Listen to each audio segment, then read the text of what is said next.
Perkenalkan saya. Di sini saya akan membahas terkait materi yang telah saya buat mengenai pembelajaran IPS di sekolah dasar.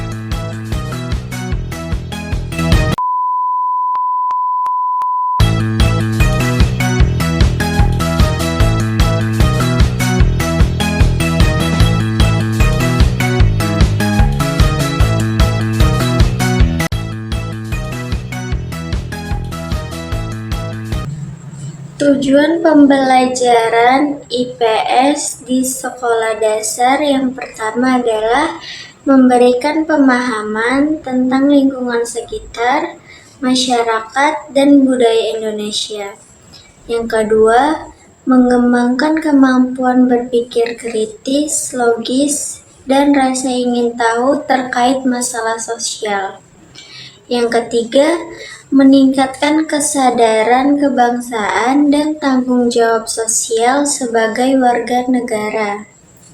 Yang keempat, membentuk sikap sosial yang positif seperti kerjasama, toleransi, dan penghormatan terhadap perbedaan. Yang kelima, membekali siswa untuk keterampilan dasar untuk berinteraksi dan berpartisipasi aktif dalam kehidupan bermasyarakat. Dan IPS di sekolah dasar itu bertujuan membentuk peserta didik yang paham lingkungan, sosial, dan siap menjadi warga negara yang baik dan bertanggung jawab.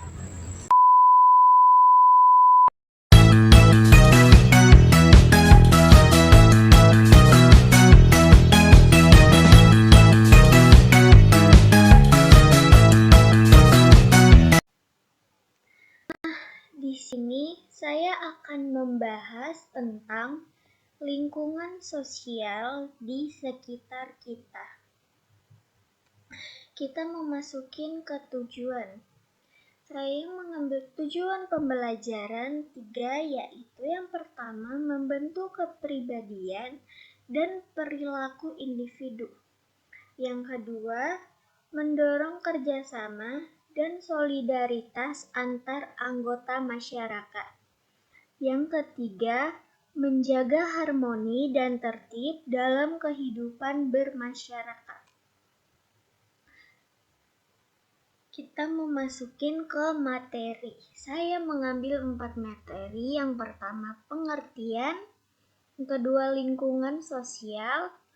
Yang ketiga, kerjasama di lingkungan. Dan yang keempat, nilai-nilai sosial positif.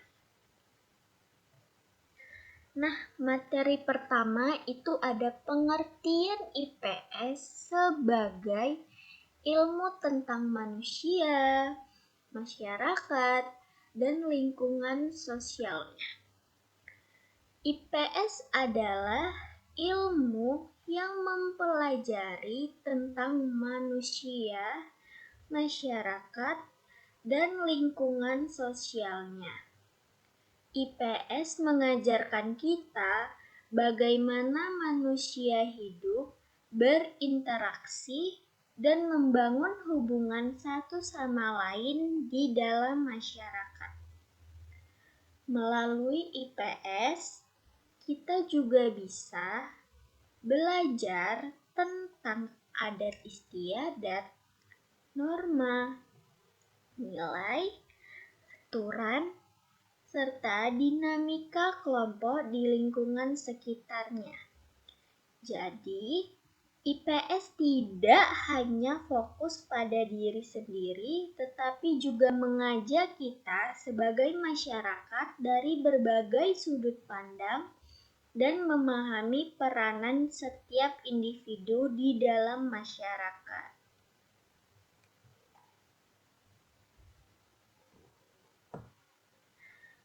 Pentingnya memahami lingkungan agar kita bisa hidup bersama dengan rukun. Pentingnya memahami lingkungan sosial adalah supaya kita bisa hidup bersama dengan rukun dan damai. Dengan memahami lingkungan, kita jadi tahu cara berkomunikasi yang baik, menghargai perbedaan, serta bisa bekerja sama dan tolong-menolong satu sama lain. Jika semua orang memahami lingkungan sosialnya dan menjalankan peranannya dengan baik, maka kerukunan, keharmonisan, dan suasana damai akan tercipta di masyarakat. Hal ini membuat kehidupan bersama jadi lebih nyaman dan penuh toleransi. Materi yang kedua adalah lingkungan sosial.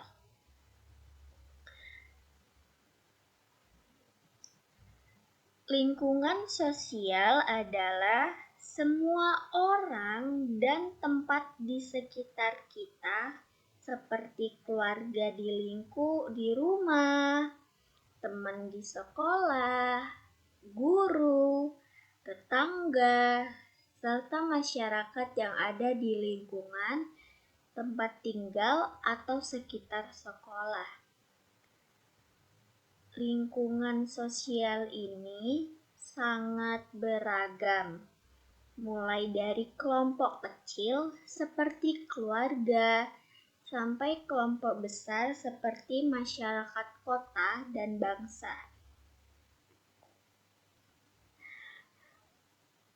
Contoh lingkungan sosial misalnya keluarga, teman-teman dan guru di sekolah, tetangga di sekitar rumah, hingga pedagang di pasar atau petugas di lingkungan sekitar.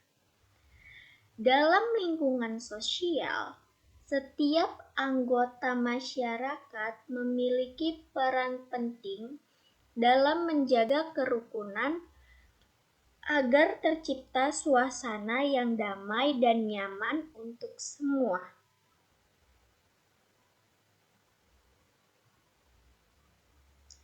Contohnya, anggota keluarga punya peran untuk saling menyayangi dan membantu.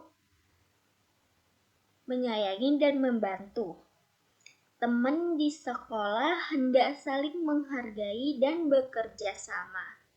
Dan setiap warga masyarakat sebaiknya saling tolong-menolong serta menghormati perbedaan satu sama lain.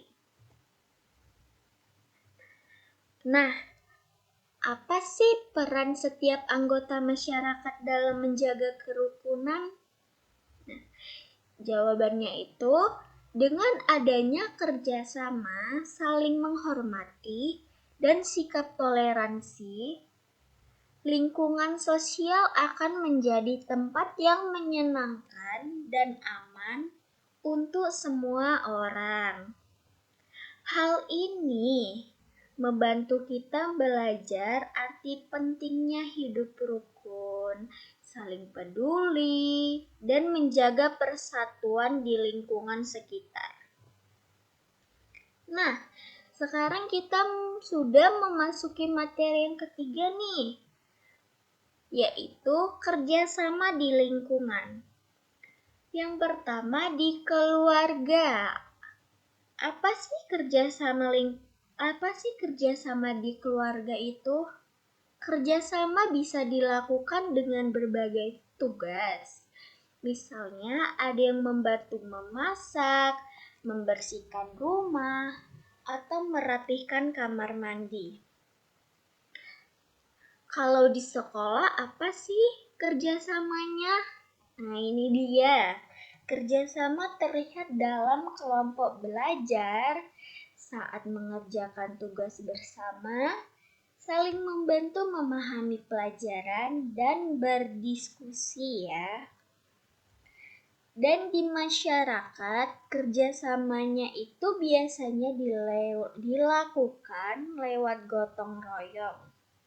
Seperti membersihkan lingkungan, memperbaiki jalan, atau membantu tetangga yang sedang kesusahan. Mengapa kerjasama penting untuk hidup damai? Nah, ini dia jawabannya ya. Yang pertama itu kerjasama membuat suasana kita jadi nyaman, aman, dan jauh dari konflik karena setiap orang saling membantu serta menghargai perbedaan. Yang kedua, dengan kerjasama, pekerjaan jadi lebih mudah dan cepat selesai, serta menumbuhkan rasa kebersamaan, solidaritas, dan memperkuat persatuan di lingkungan. Nah, yang ketiga, kerjasama juga menciptakan komunikasi yang baik nih, menghindari pertengkaran, dan membangun lingkungan yang harmonis dan bahagia untuk semua. Jadi, kerjasama itu kunci utamanya agar kita bisa hidup rukun, damai, dan saling mendukung dalam masyarakat ya. Kita memasukin materi yang keempat, yaitu nilai-nilai sosial positif. Yang pertama, saling tolong-menolong supaya tiap orang merasa terbantu dan tumbuh rasa peduli. Yang kedua, menghormati perbedaan agar tidak mudah bertengkar dan lingkungan tetap rukun meski beragam. Yang ketiga, patuh pada peraturan supaya hidup bersama jadi tertib, aman, dan nyaman untuk semuanya. Nah, jadi kesimpulan dari materi ini adalah lingkungan sosial mencakup banyak orang dan kelompok dengan latar belakang yang berbeda-beda, sehingga penting bagi kita untuk menjaga kerukunan. Setiap kerjasama dan toleransi sangat dibutuhkan sekali ya teman-teman. Karena apa? Karena agar kita bisa saling membantu, menghargai perbedaan, dan mencegah terjadinya konflik. Jika semua orang menerapkan kedua sikap ini, lingkungan sosial akan yang damai, aman, serta penuh kebersamaan bagi semua anggota masyarakat. Nah, segitu aja tentang pemahaman materi yang saya sampaikan. Terima kasih.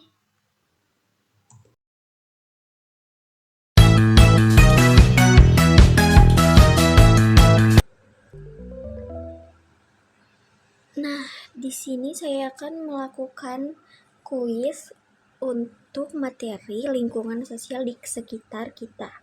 Soal yang pertama, siapakah yang termasuk lingkungan sosial terdekat kita? Ada dokter, keluarga, polisi, dan supir. Jawabannya itu adalah keluarga ya teman-teman. Karena ini lingkungan sosial yang terdekat dengan kita. Oke, kita memasukin soal yang kedua. Kegiatan apa yang menunjukkan kerjasama di rumah? Menonton TV sendiri, tidur siang, membantu ibu mencuci piring, atau bermain di luar rumah?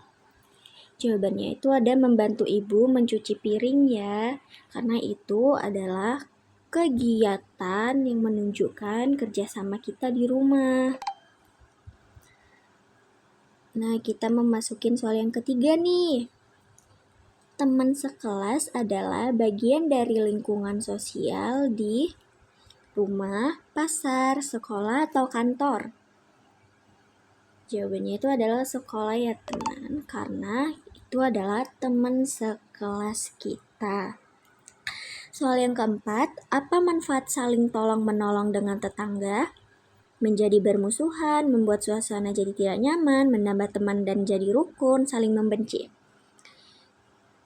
Kalau menjadi teman dan bermusuhan itu tidak baik ya, apalagi membuat mereka menjadi suasana yang tidak nyaman dan saling membenci. Jadi jawabannya menambah teman dan jadi rukun. Nah, kita masukin soal yang kelima. Contoh sikap toleransi di sekolah adalah mengejek teman, suka mengganggu saat belajar, menghargai perbedaan, marah-marah pada teman. Jawabannya itu adalah menghargai perbedaan ya teman, karena mengejek teman itu dan suka mengganggu, apalagi marah-marah, itu sama aja tidak baik dan tidak dibenarkan. Oke, soal yang keenam. Jika ada teman yang kesulitan, sebaiknya kita diam saja membantu teman tersebut, meninggalkannya, menertawakannya. Jawabannya membantu teman tersebut ya. Karena kalau diam saja atau meninggalkan dan menertawakan itu tidak boleh.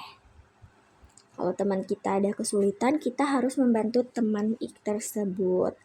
Nah, kita masukin soal ketujuh nih. Sudah mendekatin ke akhir soal.